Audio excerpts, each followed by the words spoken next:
What's up, guys? Welcome back to a new video. Today we're going to be doing how to find the polar coordinates of complex numbers. It really is really easy, dude. Like literally easy as pie. But you just have to understand some basic concepts. Before we dwell into the exercises, we need to understand some core concepts of trigonometry.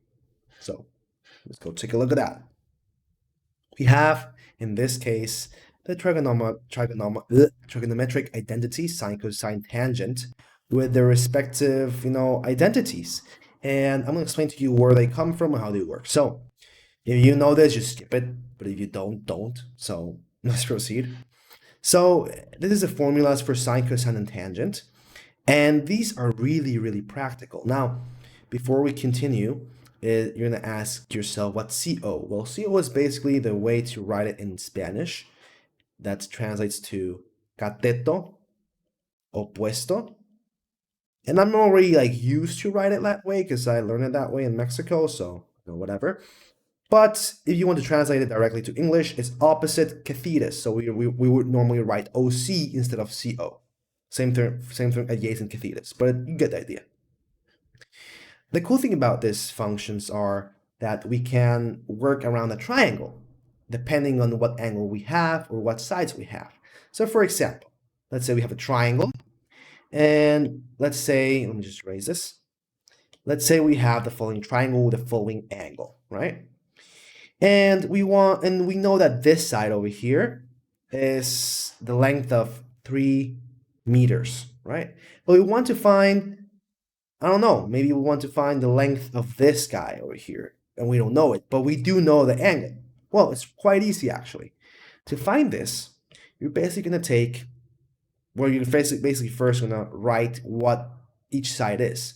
So in this case, we have the angle, and respective to the angle, our opposite cathetus, or opposite side, so to speak, is going to be this one.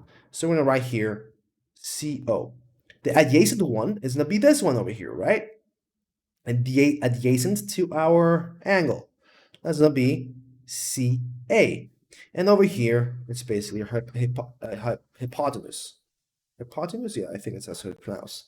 And you can simply find this thing by simply saying, okay, I have CO and I have the angle, and I want to find CA. So I say, okay, I have the angle and I have CO. I want to find CA. So in this case, oh, look, I can use tangent of this to find CA. How? Well, we have tangent of 36 degrees, right? 36 degrees is going to be equal to CO, 3 over CA. So we move CA, multiplying to the other side, and this goes dividing, and at the end, CA is going to be equal to that, which in this case, if we whip out our calculator, let me just clean this out. How do you clear this? Oops, I got a message on my phone. Basically, we have this. We're gonna write simply 3 over tangent of 36 degrees. Actually, we have to change something real quick. I have to change angle unit, 1 degrees. So again, and that's basically the length of our adjacent cathetus, or adjacent side, right? Great.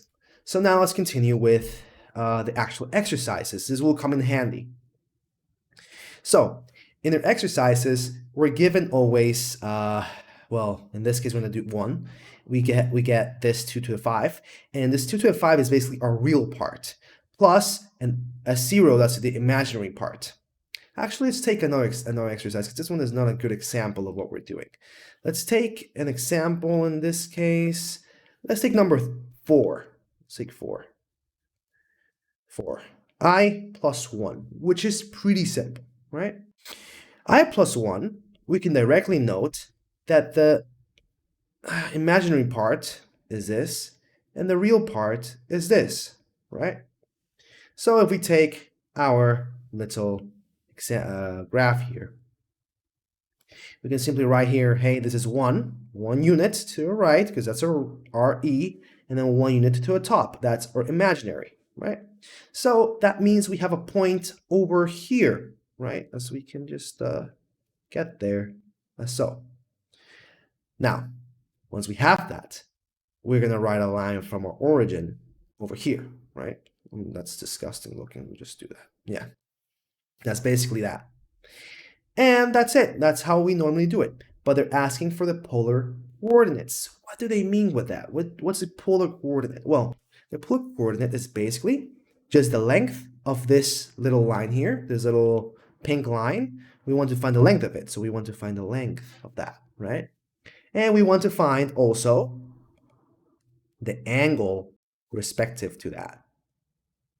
How can we do that? Well, it's quite easy. The first thing we want to do is understand how we're going to write our polar coordinates, which is r and angle. R is going to pertain to the distance that we want. Angle is what we show you here. Let's continue now. How do we find r? Well, r is basically the magnitude of this guy.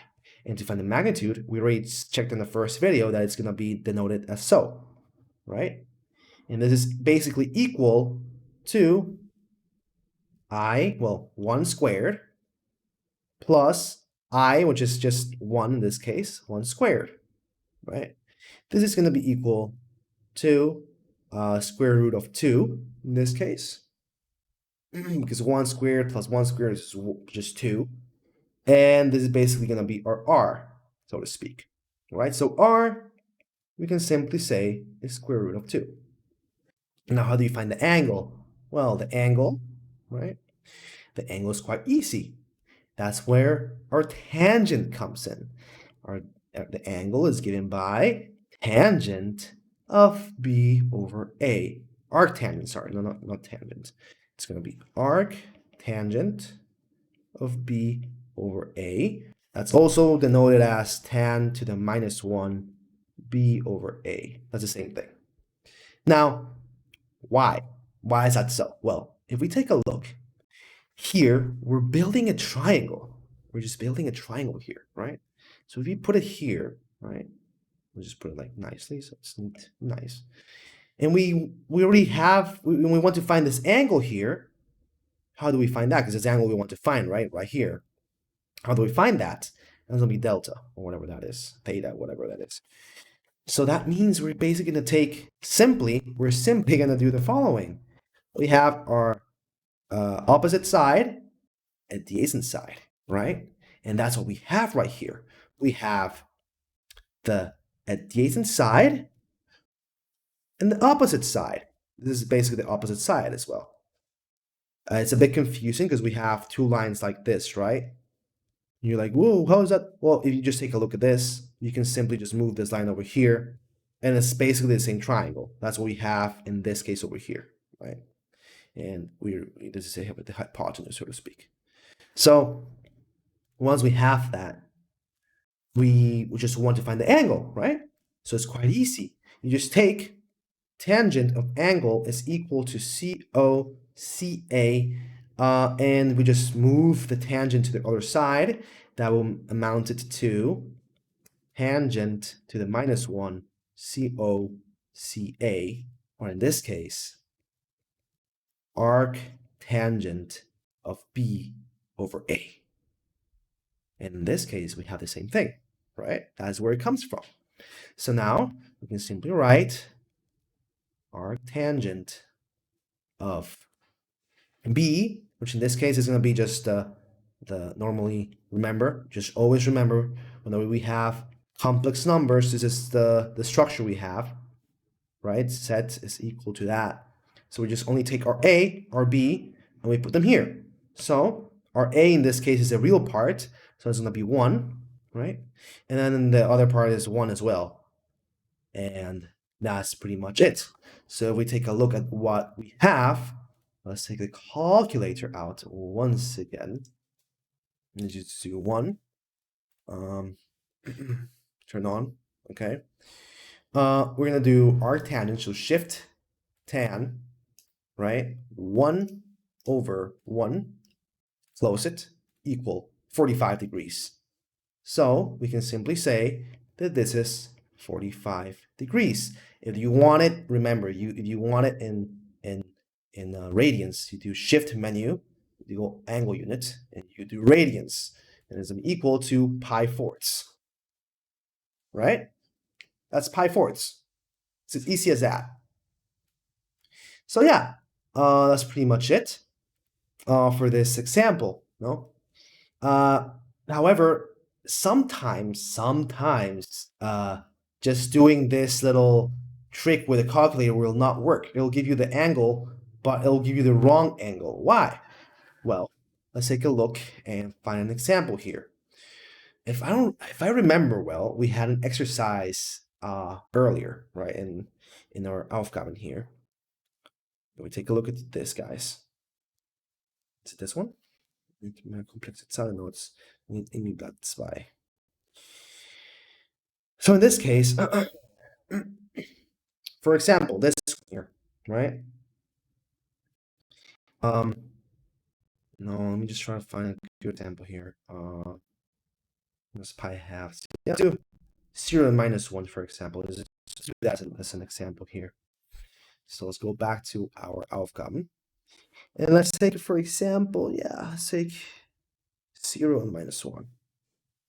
So let's do another example here in which we have 0 and minus 1.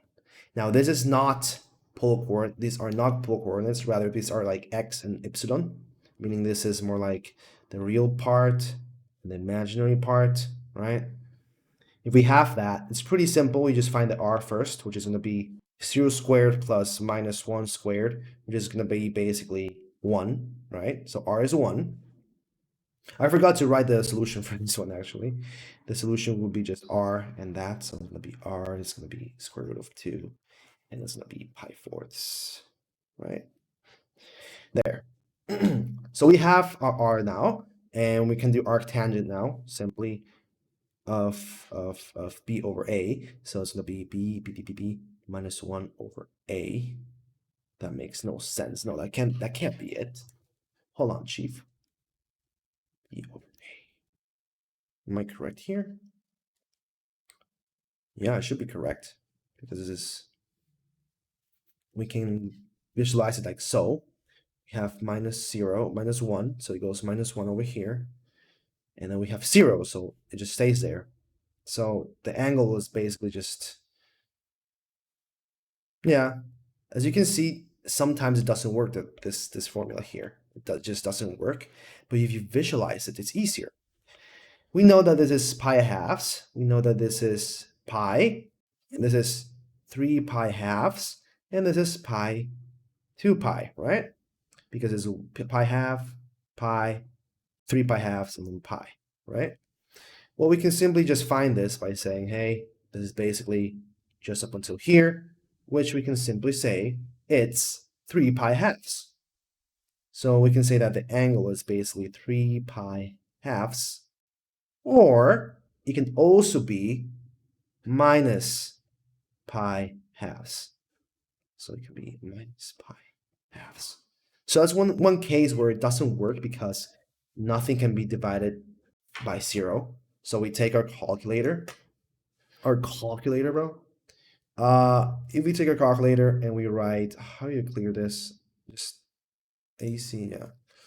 We take this and we write, for example, simply, we just do simply arctangent, right, of minus 1 over 0. That's gonna give you a math error. So it's important to know the rule we have over here, what I show you right now. Just first, always find the radius. Then second, always visualize where your point is. In the first, second, third quadrant, or fourth quadrant in that case. Remember that quadrants are 1, 2, 3, and then 4, right? So yeah, guys, that's pretty much it for the polar coordinates. As you can see, yeah, we have a lot more exercises, but I'm not going to do all of them because it takes a bunch of time. But you guys can do it for practice. So yeah, thanks for watching.